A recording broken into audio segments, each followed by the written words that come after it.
আজ আমরা কোরআনে কারীম থেকে আল্লাহর অপছন্দনীয় মানুষগুলো কারা তাদের ব্যাপারে জানব এবং আজকের এই মাহফিলে যদি আমাদের কারোর মধ্যে সেই গুণটি থাকে, সেই দোষটি থাকে, সেই বদভ্যাসটি থাকে যেটার কারণে আল্লাহর অপছন্দনীয় মানুষের তালিকায়, আল্লাহর অপ্রিয় মানুষের তালিকায় আমার নাম চলে গেছে, তাহলে সেক্ষেত্রে আমরা দ্রুততার সাথে এই মাহফিলে বসেই তওবায়ে নাসুহা করে, খাঁটি অন্তরে তওবা করে এখান থেকে আমরা যাব যে ওই বদভ্যাসটা ত্যাগ করে আল্লাহর প্রিয় পাত্র হওয়ার চেষ্টা করব। ঠিক আছে তো ইনশাআল্লাহ?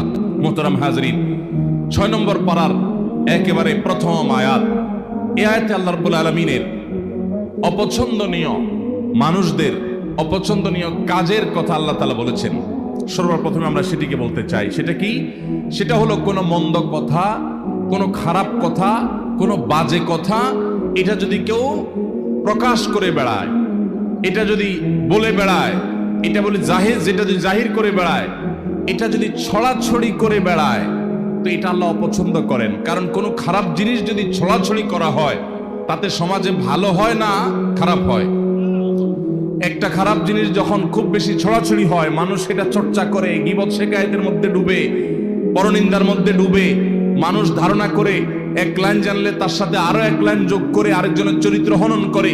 এই জন্য মন্দ কোনো কিছু পেলেই সেটাকে ছড়াছড়ি করে বেড়ানো, এটা আল্লাহর অপছন্দনীয় কাজ। নাম্বার 2, সীমা লঙ্ঘনকারীকে আল্লাহ তাআলা পছন্দ করেন না। আল্লাহ বলেছেন ইন্নাল্লাহা লা ইউহিব্বুল মুতাদিন। আল্লাহ তাআলা সীমা লঙ্ঘনকারীকে পছন্দ করেন না। ভাইরা আমার, সীমা লঙ্ঘনকারী কারা? সীমা লঙ্ঘনকারী হলো ওই ব্যক্তিরা যাদের জন্য আল্লাহ তাআলা সীমানা ঠিক করে দিয়েছেন, সে সীমানা ক্রস করে চলে যায়। আপনি দেখা দিতে পারবেন অমুক অমুক অমুক অমুক নারীর সাথে, যাদের সাথে আপনার রক্তের সম্পর্ক আছে, নিজের স্ত্রী ছাড়া তাদের সাথে আপনি দেখা দিতে পারবেন। এছাড়া আপনার যাদের সাথে দেখা দেওয়া জায়েজ, মাহরাম, তাদের সাথে আপনি দেখা দিতে পারবেন। এটা আল্লাহর সীমানা। এর বাইরে বাকিদের সাথে দেখা দেওয়া যাবে যাবে না। এটা হলো আল্লাহর সীমানা।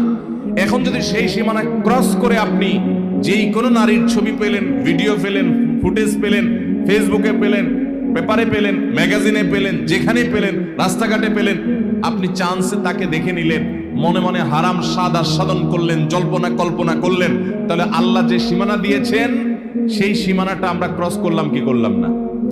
আল্লাহ যাদের সম্পর্কে, যাদের সাথে দেখা দেওয়াকে জায়েজ করেছেন, তাদের গণ্ডি ওভারটেক করে যাদের সাথে দেখা দেওয়ার অনুমতি আল্লাহ দেন নাই, আপনি সেখানেও গিয়ে দেখেছেন, তাহলে সীমানা ক্রস করছেন কি করেন নাই? এটা হলো সীমা লঙ্ঘন। সীমা লঙ্ঘনের আরো বহু দিক আছে। তাহলে আল্লাহ যেগুলোকে হারাম করেছেন সেগুলোতে লিপ্ত হলে সেটা হলো সীমা লঙ্ঘন।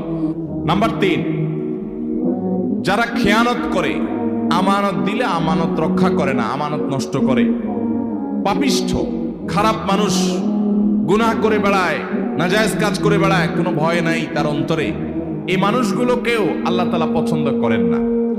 কোরআনে কারীমে আল্লাহ রাব্বুল আলামিন তাদের সম্পর্কে বলেছেন ইয়ামহাকুল্লাহুর রিবা ওয়া ইউরবিস সাদাকাত। আল্লাহ তাআলা রিবা, এটাকে ধ্বংস করবেন, সুদকে ধ্বংস করেন, আর সাদাকাতকে আল্লাহ রাব্বুল আলামিন বাড়িয়ে দেন। আল্লাহু লা ইউহিব্বু কুল্লা কাফফারিন আযীম। আর সকল আল্লাহ তাআলা অবিশ্বাসীকে, কাফিরকে, বেঈমানকে, আল্লাহর প্রতি যাদের ঈমান নাই তাদেরকে, এবং পাপিষ্ঠ খারাপ মানুষকে আল্লাহ তাআলা অপছন্দ করেন, তাদেরকে আল্লাহ তাআলা পছন্দ করেন না। আল্লাহ তাআলা আরো বলেছেন ইন্নাল্লাহা লা ইউহিব্বু মান কানা খাওয়ানান আযীমা। যারা খেয়ানতকারী, কথায় কথায় খেয়ানত করে মানুষের সাথে, এবং পাপিষ্ঠ, অপরাধ করে, কথায় কথায় নাজায়েজ কাজ করে, আল্লাহর ভয় নেই, তার দিল কাঁপে না, এই মানুষগুলোকে আল্লাহ তাআলা অপছন্দ করেন। খেয়ানতকারী আমরা অনেকেই আছি, এমনকি অনেকে আছেন 5 ওয়াক্ত নামাজ পড়েন আবার খেয়ানতকারী। কিভাবে? আপনার কাছে কেউ কোনো টাকা পয়সা রেখেছে, আপনি সেটা ভেঙে ফেলেছেন। এবার যখন যিনি জমা রেখেছেন চেয়েছেন, দিচ্ছি দেব করে টালবাহানা করছেন। এই যে আমানত রাখার পরে টাকাটা ভেঙে ফেলেছেন, এটার নাম খেয়ানত। এটার নাম কি?